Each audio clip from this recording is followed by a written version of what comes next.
मरते हुए श्री कृष्ण से मिली उनकी इकलौती बेटी। दोस्तों, आखिर कौन थी भगवान श्री कृष्ण की इकलौती पुत्री और भगवान श्री कृष्ण के देह त्याग के समय वह उनसे मिलने क्यों आई थी?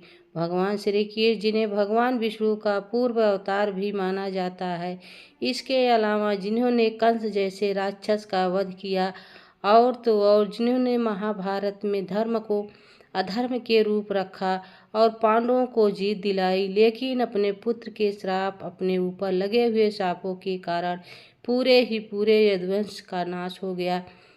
लेकिन क्या आप जानते हैं कि भगवान श्री कृष्ण की एक पुत्री भी थी जो यदुवंश के आखिर कौन थी? उनकी पुत्री जो यदुवंश के नाश के बाद जीवित बची हुई थी और जब भगवान श्री कृष्ण ने अपने देह त्याग किए थे तो उनसे मिलने भी आई थी, तो आखिर कौन थी उनकी पुत्री? यूं तो पौराणिक मान्यताओं के अनुसार कहा जाता है कि स्वयं भगवान श्री कृष्ण राधा रानी से प्रेम करते थे, लेकिन इसके बावजूद दोनों का मिलन नहीं हो पाया। इसके बाद कहते हैं कि भगवान श्री कृष्ण ने 8 विवाह किए थे और उनकी 8 पटरानियां थीं। उनमें से सबसे पहले थी रुक्मिणी। कहते हैं रुक्मिणी ही भगवान श्री कृष्ण की पहली पत्नी थी, जो कि विदर्भ के राजा भीषण की पुत्री थी और रुक्मिणी की इजाज़त लेकर ही स्वयं भगवान श्री कृष्ण ने उनका हरण कर लिया था।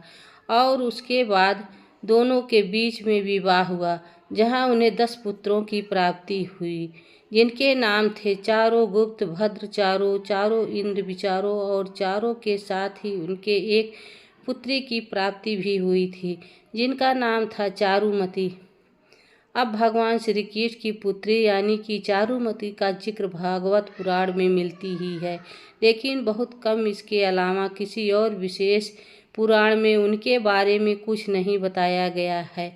लेकिन कहते हैं जब महाभारत का युद्ध समाप्त हुआ तो कीर्तिवर्मा, जो कि पांडव के साथ जाकर मिल चुके थे, उन्होंने उनके बेटे बाली के साथ कृष्ण की बेटी चारुमती का विवाह कर दिया था। यानी चारुमती और कृतवर्मा के पुत्र बाली के बीच में विवाह हुआ था, जिसके बाद वह दोनों अलग ही नगरी में जाकर रहने लगे थे।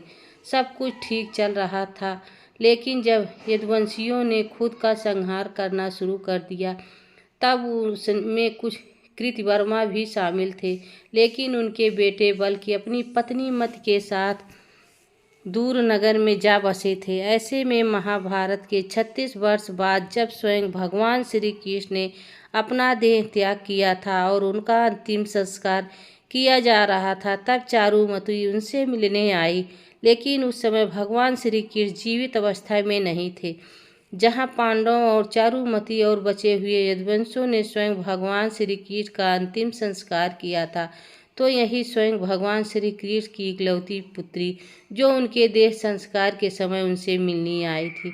दोस्तों, यह वीडियो आप सबको कैसी लगी कमेंट बॉक्स में ज़रूर लिखें। चैनल पर नए हो तो लाइक सब्सक्राइब जरूर करें। तब तक के लिए राधे राधे, जय श्री कृष्ण, धन्यवाद।